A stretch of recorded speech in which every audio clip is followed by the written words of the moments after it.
Kesehatan Gen Z.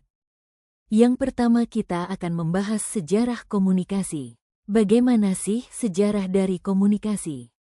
Sejarah komunikasi. Perkembangan komunikasi telah berlangsung sejak era prasejarah, bermula dari penggunaan bahasa isyarat dan lukisan yang diperkirakan muncul sekitar 40.000 tahun sebelum Masehi. Seiring waktu, komunikasi berkembang lebih kompleks dengan munculnya bahasa lisan dan tulisan, yang ditandai oleh penemuan sistem aksara di Mesopotamia sekitar tahun 3500 sebelum Masehi. Tonggak penting lainnya dalam sejarah komunikasi meliputi pengenalan surat pada abad pertama sebelum Masehi, pencetakan oleh Johannes Gutenberg pada 1450-an, penemuan telepon oleh Alexander Graham Bell pada tahun 1876, radio oleh Guglielmo Marconi pada 1895, dan internet yang mulai dikembangkan pada tahun 1969. Selanjutnya, kita akan bahas apa sih komunikasi itu.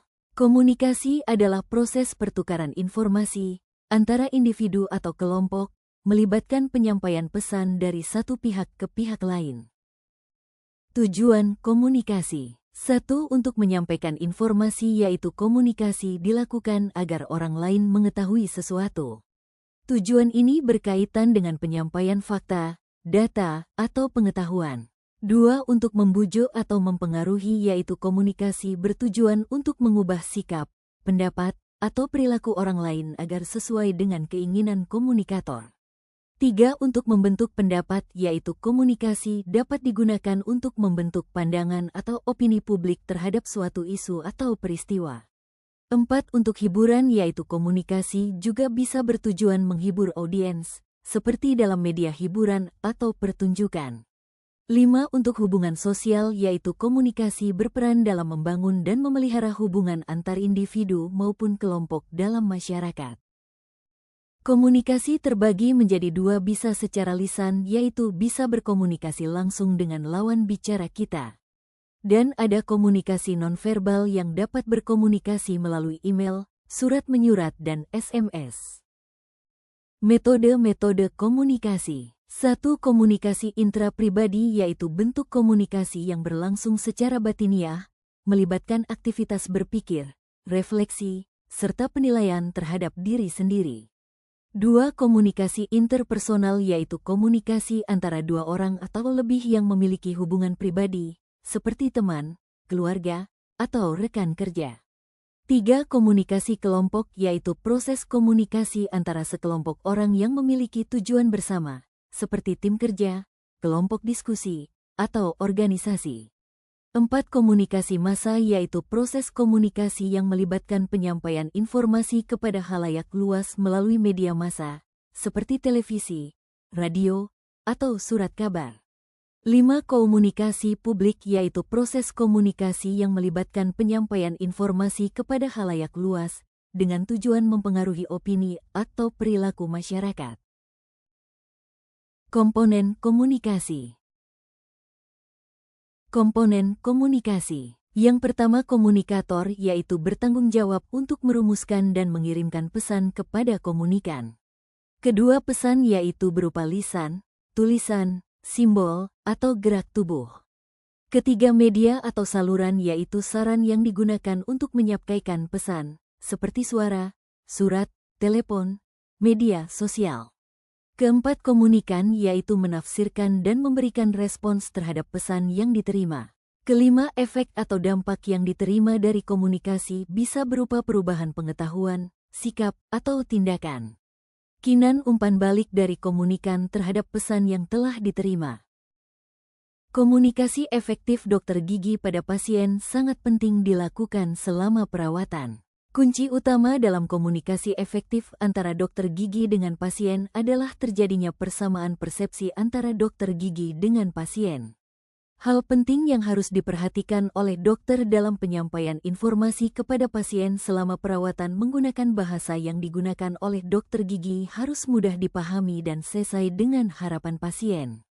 Komunikasi dokter gigi kepada pasien merupakan bentuk edukasi yang disampaikan melalui penjelasan rinci tentang cara merawat kesehatan gigi sesuai dengan keluhan pasien, serta bertujuan untuk membentuk keyakinan akan pentingnya kesehatan. Hal ini bertujuan untuk meningkatkan pengetahuan dan kesadaran pasien terhadap pentingnya menjaga kesehatan.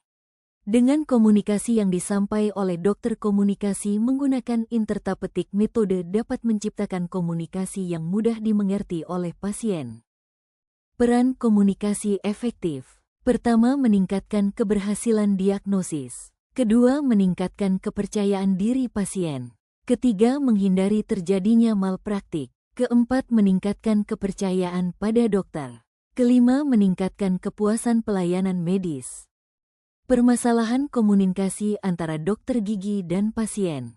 Pertama, dokter yang tidak mengetahui hubungan interpersonal seringkali menjadi problematika bagi pasien, baik tidak tersalurkannya informasi secara menyeluruh ataupun ketidaksesuaian secara psikologi sehingga menurunkan mental dan tingkat kesehatan pasien.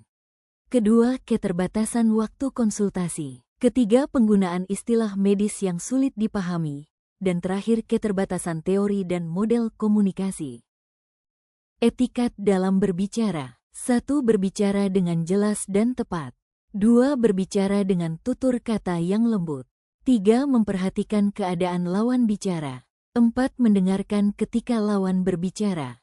5. Menggunakan panggilan, sebutan orang yang baik. Empati. Empati adalah kemampuan seseorang mengetahui apa yang dirasakan orang lain pada saat tertentu. Dari perspektif orang tersebut dapat menempatkan diri secara imajinatif pada posisi orang lain. Menurut Billun dan McCall, empati adalah kemampuan dokter dalam mengerti kebutuhan pasien, sensitivitas dokter terhadap perasaan pasien dan kemampuan dokter menyampaikan empati kepada pasien. Level-level empati. Level 0 penolakan, contoh dari respon dokter, tidak apa-apa, itu normal. Nanti juga hilang sendiri. Penjelasannya, dokter mengabaikan ketidaknyamanan pasien dan meremehkan perasaannya, tanpa mengakui keluhan, ngilu sekali. Level 1 pengakuan sekedarnya, contoh dari respon dokter, oh, ngilu ya. Sambil mulai merapikan alat penjelasannya, dokter hanya mengucapkan kembali keluhan pasien secara minimal tanpa menunjukkan keterlibatan emosional atau keinginan untuk memahami lebih lanjut. Level 2 pengakuan implisit, contoh dari respon dokter, ya, setelah pembersihan karang gigi memang terkadang jadi lebih sensitif sedikit.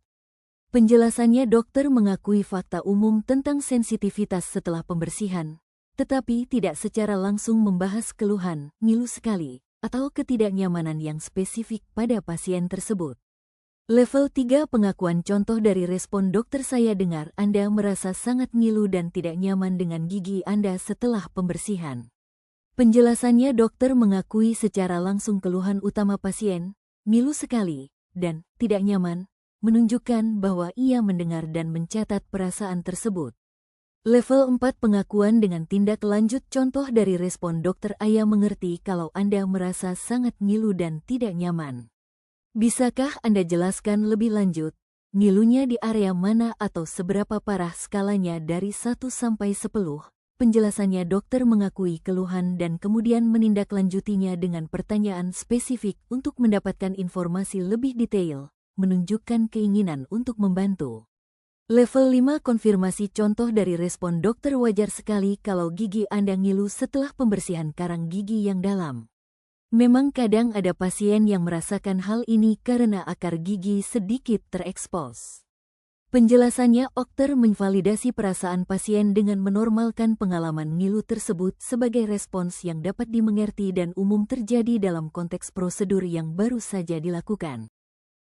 Selanjutnya, jenis-jenis komunikasi. Yang pertama, komunikasi interprofesional, yaitu proses pembelajaran yang melibatkan berbagai profesi di bidang kesehatan dan berlangsung saat 2 atau lebih disiplin ilmu bekerja sama.